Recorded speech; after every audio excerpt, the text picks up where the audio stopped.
There's something holy about building a place with your own hands, especially when it's on your own land, far from anyone else's rules. My cabin in the Colorado Highlands was exactly theta rugged hideout on 20 acres of wild, sloping earth. When I laid the first log, it was just me, the scream of a saw, the thud of a hammer, and the whisper of pine needles in the breeze. It wasn't much to look at. Hand-hewn logs, a stone chimney I stacked myself, solar panels I wired up, and a wood stove that growled like an old dog. My girlfriend, Lena, called it my off-grid temple. I just called it home. For 3 years, it was perfect. No neighbors, no noise, just peace. But peace doesn't last forever. Trouble crept in like fog over the ridge. First came survey stakes, then bulldozers, then rows of cookie-cutter houses crawling up the opposite hill like a plague. The development called itself Silver Ridge, complete with shiny brochures and a homeowners association that acted like it owned the whole damn valley. Their president was a woman named Diane Palmer, mid-50s, sharp haircut, smug as a politician, always draped in a fancy fleece jacket. She strutted around calling herself the guardian of the ridge. I met her once while hauling water from the creek. She gave me a fake smile and a wave, the kind that hides a notebook full of grudges. I didn't wave back. I figured I'd be left alone. My land was deeded long before Silver Ridge existed. I had every permit, every inspection, all tucked in a metal box under my bed. The HOA had no claim on me. But Diane didn't care about claims or laws. She started smallingering on my dirt road in her SUV, squinting in my cabin like she was judging the tilt of my roof. Once I caught her on a ridge above my fence, snapping photos while pretending to admire the VYEW. I let slide. Maybe she was just curious. Maybe she was bored. I was wrong. One morning, after a week away, I drove up the gravel path to my trailhead, dust kicking behind me. Something was off. Yellow tape stretched across the footpath like a crime scene. On my cabin door, someone had nailed a notice right through the wood. Silver Ridge, HOA enforcement. Structure in violation. Access prohibited until approved. My blood boiled. I ripped it down, splinters and all, and followed the tape. Someone had walked my land, Yinin VY Ted, and planted stakes like they owned it. This wasn't curiosity. This was a declaration of war. I snapped photos of everything: the tape, the nail hole, the stakes, and sent them to my lawyer, Tom Carver, in Telluride. His reply was short: "Don't confront them." Too late. I was already in deep.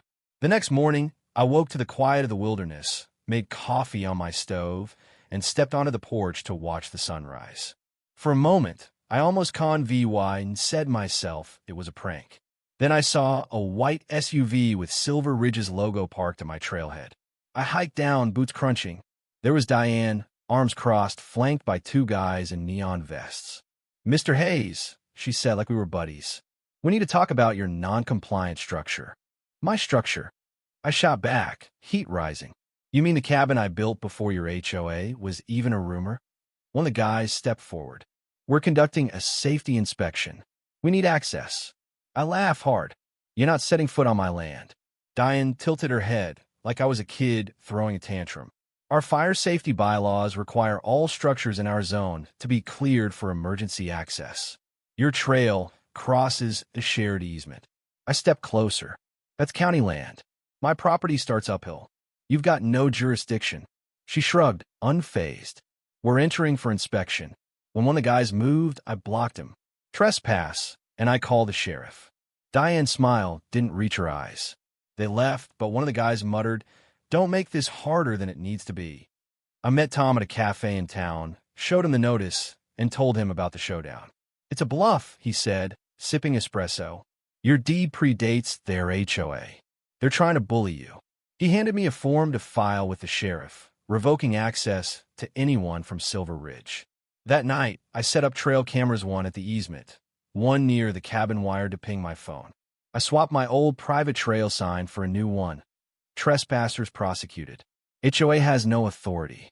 By morning, I had alerts. A raccoon, a deer, and a guy in an HOA vest measuring my land like it was his. Days later, another ping, 2 new guys, one with a clipboard, one with a laser measure, poking around my porch. I caught the mid-act. Lost boys? I asked, voice cold. The clipboard guy didn't blink. We're surveying per Silver Ridge's enforcement order. I crossed my arms. Your order's got no weight here. This is private land. They ignored me, citing fire hazards and community safety. I pulled out my phone, recording. You're trespassing. That's a crime. They mentioned Diane's name, saying she expected resistance. I followed them to the trailhead, making sure they left. That night, I added more cameras, one on the cabin door, one on the path, one high on a ridge. At 3:42 a.m., my phone buzzed. Two figures, flashlights off, creeping up the trail. Only stocky guy I recognized measured the clearing by my door. The other held a phone light. I called the sheriff, got voicemail, and saved the clip for Tom. By noon, I'd built a log barrier at the trailhead. Symbolic, but clear. Deputy Cole, an old acquaintance, showed up later. I showed him the footage. HOA's getting bold. He muttered, logging a trespass report. Keep recording, but don't engage. I added a fourth camera, bolted high in a tree. Diane wanted to play dirty? I'd play smarter. And she switched tactics. Rumors spread through town me cabin was a party house, an illegal Airbnb. I heard it from friends, even the gas station clerk. At the hardware store, I saw Silver Ridge's newsletter, Community Alert, unauthorized lodging near South Ridge. No names, but it was about me. Then came a letter from the county, demanding an inspection for commercial use. I wasn't renting anything. This was sabotage. I called Tom. They're escalating, I said. They're dragging the county into it. He stayed calm. We'll counter with your footage, logs, and an affidavit of VYT swearing you've never rented. The next morning, I found my ridge trail destroyed, steps ripped out, beams snapped, orange tape tied around trees. Under a rock, a card, erosion control, authorized by Silver Ridge. I laughed, bitter. They'd wrecked my land and left a fake permit. That night, my tree camera caught two guys in vests tossing boards into the brush. One answered a call on speaker. Diane's voice crackled. Make it look natural. Tie some flags and get out. I'll file an erosion complaint. I saved the clip, backed it up, and emailed Tom. You're gonna love this. At midnight, my motion light flared. Someone lurked at the trailhead. I stayed inside, camera rolling. Diane had overplayed her hand. 2 days later, the county confirmed Silver Ridge's boundary map was fictional seal, wrong parcel ID. Diane had forged it, hoping no one would check. Then came a surprise. Ryan Holt, one of the trespassing inspectors, showed up at my trailhead. I've got something you want, he said, handing me a USB drive.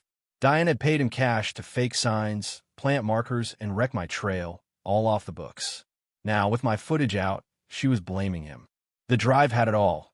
Recordings, screenshots, even a video of Diane redrawing a zoning map with a Sharpie. I screwed up, Ryan admitted. But if I'm going down, she's coming with me. Tom and I re-VYEU'd the files. Diane's voice, her handwriting, her lease time stamped and undeniable. We turned it over to the sheriff and filed for a fraud investigation. Subpoenas flew, and the county audited every HOA in the region. Diane was cornered. Court day felt like stepping into a lion's den with a secret weapon. The Telluride courthouse was small, the judge impatient. Diane sat across the room, posture perfect, smile forced, her lawyer oozing confidence. They painted me as a troublemaker, citing noise complaints and fire risks. We shredded their claims with my affidavit of VYT and proof I'd never hosted anyone. Then Tom dropped the bomb. We'd like to present video and audio of the defendant ordering sabotage. The room froze. Diane's voice echoed. Make it look natural. I'll handle the paperwork. Her lawyer stammered. The judge leaned forward. Ryan testified next, admitting he'd trespassed for cash. He pointed to Diane's forged map, displayed beside the real one. Not the same, he said. One looks like a drunk raccoon drew it. The gallery laughed. The county clerk confirmed the map was a fraud, slipped in after hours. The sheriff's office piled on, detailing trespass reports and Diane's attempt to smooth things over with a deputy. Her defense crumbled. By afternoon, her lawyer was pleading for leniency. The judge's ruling hit like thunder. Do law $150,000 in damages. Do law $50,000 for property. Do law $25,000 for legal fees. Do law $75,000 for distress. Diane faced criminal charges: fraud, trespass, conspiracy. She was banned from HOA rolls, and Silver Ridge was placed under oversight. Diane sat stone-faced, like she could will it all away.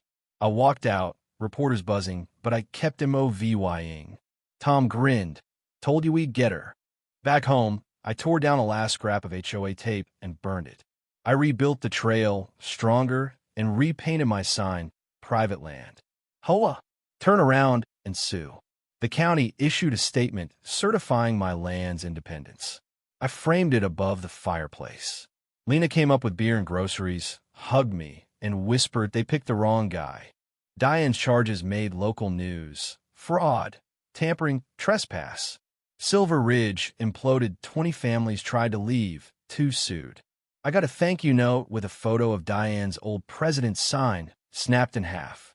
The county gave me a permit for a 5-cabin retreat, solar-powered and HOA-free. Diane's chaos had backfired, GIVYing me a platform. The first guest? A divorce lawyer from Phoenix. We celebrated with a bonfire, whiskey, and stars. I named the retreat No HOA Allowed. Everyone toasted. But here's where it gets messy. Was I too hard on Diane, turning her into a VY lane when she was just overzealous? Should I have tried talking to her first,